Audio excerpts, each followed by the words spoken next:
This is my middle. Yeah, that wind blew a whole... Okay, this is the olive bed that... Oh, good morning.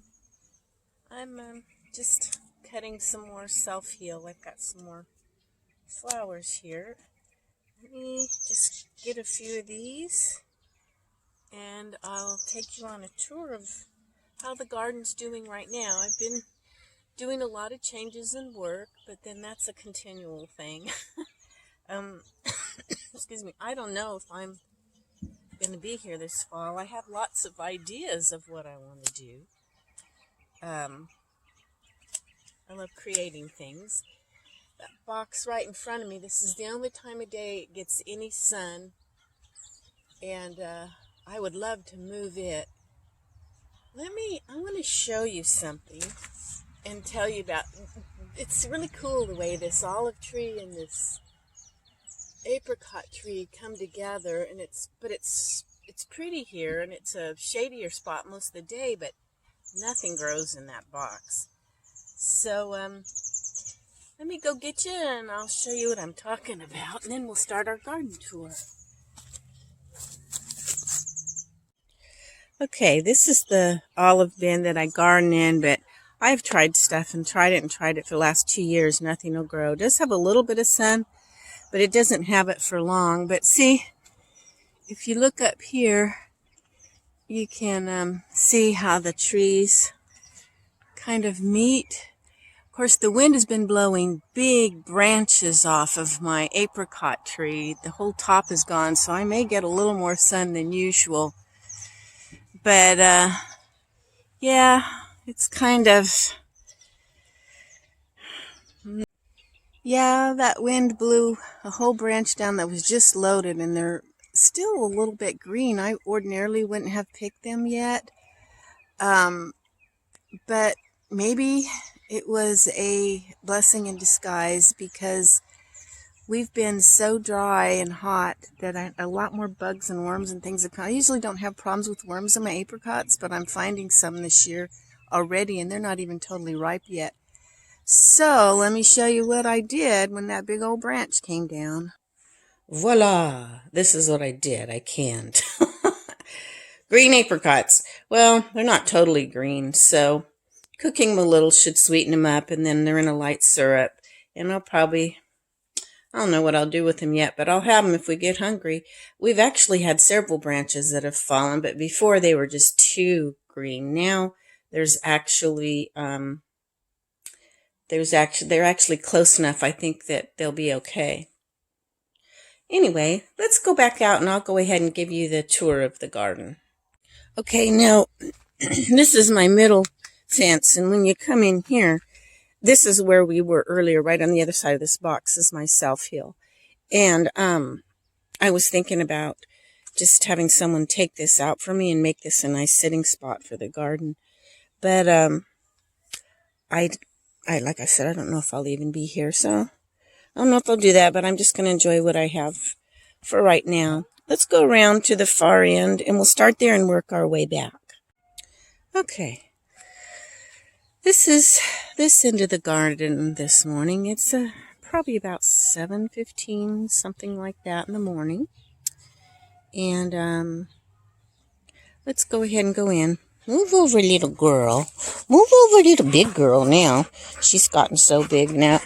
Off. You don't do that. Move back. Okay. So, my calendula does not like the heat.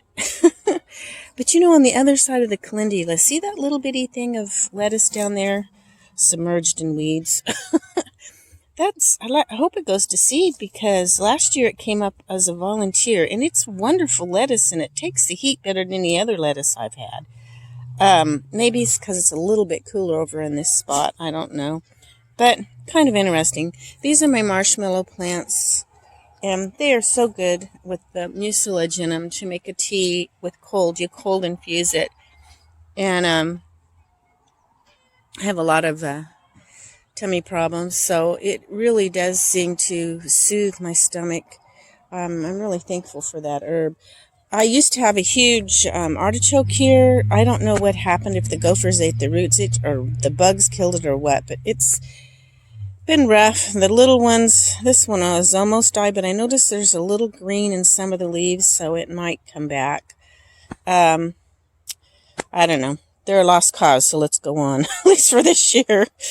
Okay, I've got my okra.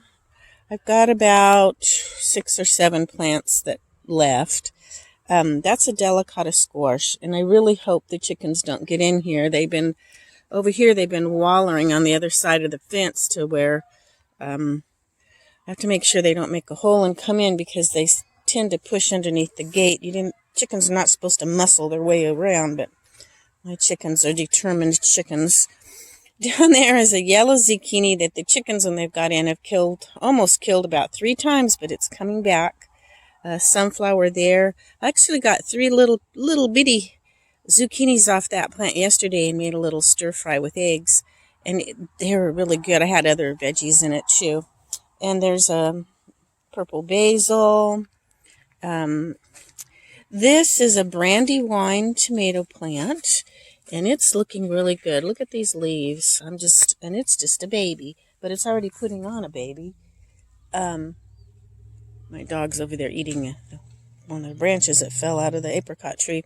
This is my lamb's quarters, which I can't eat it all, so a lot of times I'll cut some and give it to my chickens. They love it too. And of course, down here is some purslane coming up. I've been picking some of that and putting in after I cook my stir fry, I'll put it on top. I don't want to cook it and kill it all, and sometimes I put it in my salads. Yeah, so looks like I've got a boysenberry coming in here, which is fine because my corner plant died. That's a very weedy spot that I can't get to the way the fence is, and the irrigation. I'll have to get someone to come help me with that. Okay, I'm going out of this spot, and you can tell because I water in there, and as soon as I come out where I don't water, this is what you see. I hope I have water for the rest of the year. I don't know. Up in northern California on the border, they cut it off to, I think it was the Klamath River, the irrigation water and stuff. Anyway, that's another story, but here's more boysenberries. Okay, let's see. Here's this part of the garden's not real pretty, but this is my asparagus. Okay, this is the front part of it. I'm trying to make it pretty. This is some of my dahlias. The one in the middle is my favorite, and it happens to not be blooming right now. But the yellow ones are really pretty too, and they kind of have, what's neat is an outline in red, and they've got that since I brought them home. They weren't that way. They were only dahlias I could get a hold of at the time. But this one's a red, and I'm wondering if they somehow cross-pollinated or whatever, or maybe it just took a while for that to happen. But the first yellow flowers didn't have that, and I just love it. I think it's cool how if you can get it, how they're outlined in red. And this is just a little display I have set up if you're in the front and you're walking by my garden. It's just so dry here. Oh my goodness. In here I'm going to plant some purple sweet potatoes. And then we're back to this bin that nothing wants to grow in. So let's go on to another part of the garden. Okay, these are my other olive bins that I can come in through that gate and work around in them there too. This is kind of like a daylily. This is my yarrow getting ready to bloom. I've got regular thyme in there and a French sorrel. And I keep pulling potatoes out, probably from potato peelings. But I noticed one of them had a little dark potato. And if they're dark purple potatoes, those are hard to find. I'm going to leave those and see what happens if I can get some seed potatoes from that to grow maybe. My lavender rosebush is not blooming right now, but my lavender plant is. And, of course, the bees like that.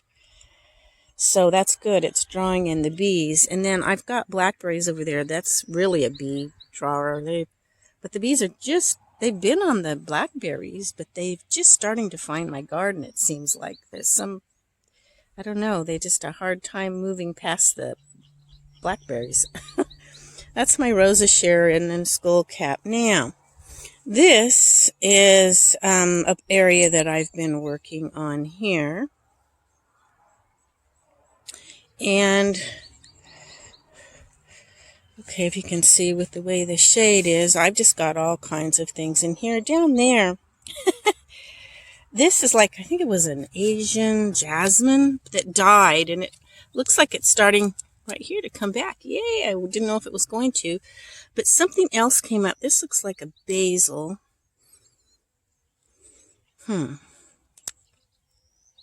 Yes, it's definitely some sort of a basil. I'm not sure which kind. Doesn't, almost reminds me of Tulsi, but not very strong. I don't know. I guess we'll find out, but it's definitely some sort of a basil. How it got in there and which basil it is, I don't know, because I have lots of basils. But my, and it may have been something from the place that was, I don't think so, though. I didn't notice that when I bought the plant, so it had to have been in the dirt. Of course, I've got all kinds of stuff coming up in here. I don't know. But anyway, I've never grown the Asian jasmine before. It's a little different from regular jasmine, they say. We'll find out. I'm kind of excited it's coming back. I thought I'd killed it. Not much going on in there. The chickens have got in there and dug stuff out. But at least I still have my lemon cucumber. There's a little pot of chocolate mint in the corner trying to keep it cool. Just a few things here and there. It's really not doing too much. I've got some flower seeds planted in there. These are Gerber daisies I took from my other pot out front, trying to get them started in here. And nasturtiums, hens and chicks. I've got a lamb's ear planted in my little frog there. I've got more flower seeds planted in there. I've got one of those purple cauliflowers in there. I'm hoping it goes to, I know it's not going to head up probably. I'm hoping I get enough for it to go to seed, because I'd really like to plant the seed this fall. Another lemon cucumber, pineapple sage. There's some stevia back behind there. There's just, I've got all kinds, a lot of little stuff, mostly herbs. It's so hot and dry here that herbs, I don't think I do really good with, it seems like, but this is hyssop right in front of me, and I made some tea last night to settle my tummy too, my gut actually down beyond my tummy, and it seemed to help. So, yeah. Another one of those little things that's like a daylily with the cosmos, a witch hazel plant. I've got a little pomegranate in there, some carrots, and some holy basil flowers.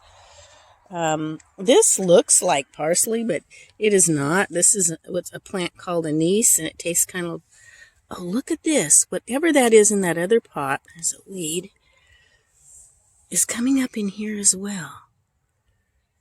What? Ooh, it smells so good. Not sure what it is, but it smells good. Mysteries. Look here, I've got a little hot banana pepper coming on there. Can you see him? Yeah.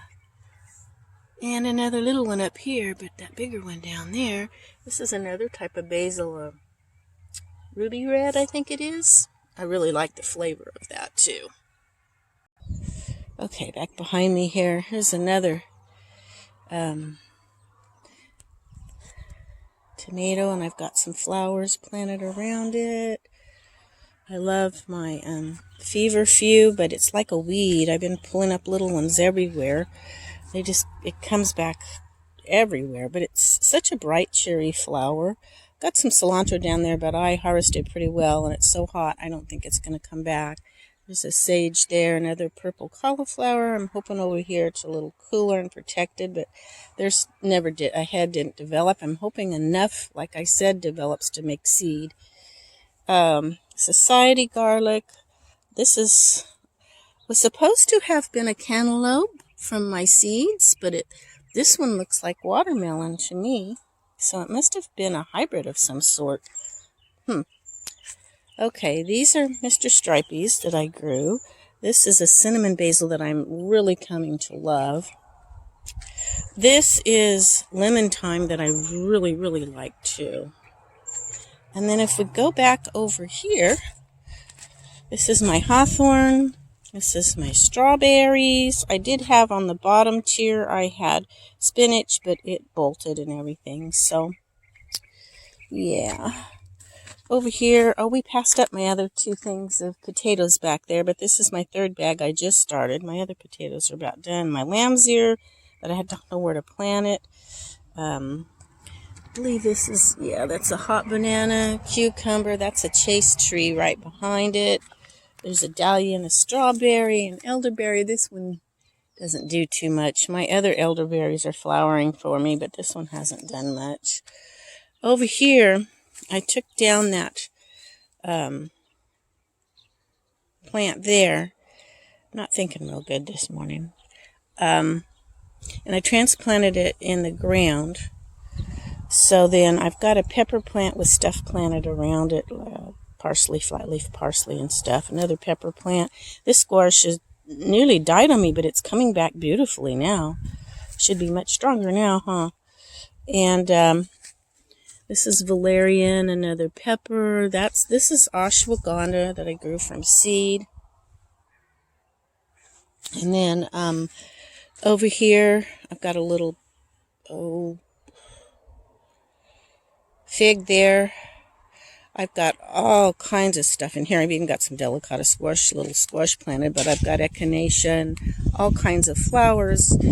I've got holy basil. Over here, another pepper that I overwintered. It's about 4 years old. This one is about done. I've been pulling out plants. It didn't do real well. The wind in the afternoon picks up so hard that it's blown most of my blueberries off. And that one died. I planted a new one. These are just kind of sitting there not doing anything. I don't know what's going on. The last 2 years here have been rough. Mine finally got going last year by summertime. Another sweet potato. Had one back over at the other end too. And I think that's a licorice basil. This is a sweet 100. Tomatoes. I've got echinacea, pansies. Got another tomato over here. This one's called a Kellogg's Breakfast. I've never tried that. We'll see. But yeah. Okay. And then coming in here, I've got my lilac tree, of course. And I've got horehound down there. Some more different types of basil, jalapeno pepper, chives, anise hyssop. My snapdragons are just about done snapping, giving me their flowers. And I've actually harvested in here pretty good. Got a couple delicatas there. I've got more carrots left, some celery and cucumber and valerian, and just a lot of different types of herbs. Those I'm just going to eat. Probably I started to eat in the tops on my beets. Another Mr. Stripey back there, and in that little container I've got cucumbers and basil and different things. There's still a little bit of kale here and there. There's this thing which I don't know if it's going to produce. I think it's a Brussels sprouts, but I do use the leaves occasionally in stir fries and stuff. Over here, I am thinking big. Those 2 tomato plants there are mortgage lifters. And I'm hoping they grow up so big that they just grow right up over the top of this big cage. This is my fig tree I think this is its 4th year. It's never produced figs. I don't know why. In here is a menagerie of things. Black-eyed peas. This is supposed to be cantaloupe, but that little thing right there does not, there it is, look like a cantaloupe to me. So I don't know what it's going to turn out. It must have been a hybrid seed too. We'll find out. There's cosmos, and somehow some holy basil got in here, and there's also a little tomato growing right next to the holy basil. But they say basil and tomatoes are good companion plants. And I've got another little tomato. I think these are those tiger stripe tomatoes that were growing here last year. So, yeah, I've got all kinds of stuff, but yet not a whole lot in here right now. So, this is the other side here, and my big fennel plant. It's been here a few years. Smells good. It's a bronze fennel. It almost looks like it's dying, but it's not. When the little fronds first start growing out, they're really dark bronze, and the rest of it you just have kind of a haze here and there of the bronze. But, yeah, smells good and fresh. Has such a fresh smell. Well, yeah, that's pretty much my garden tour. I hope that you have enjoyed it. It's been a challenge this year. So far, I'm hoping things will take hold and take off despite the heat, and I'm hoping we'll continue to have some water that I can continue to grow. And we'll catch y'all later. God bless. And I hope that all your challenges turn into blessings. Au revoir.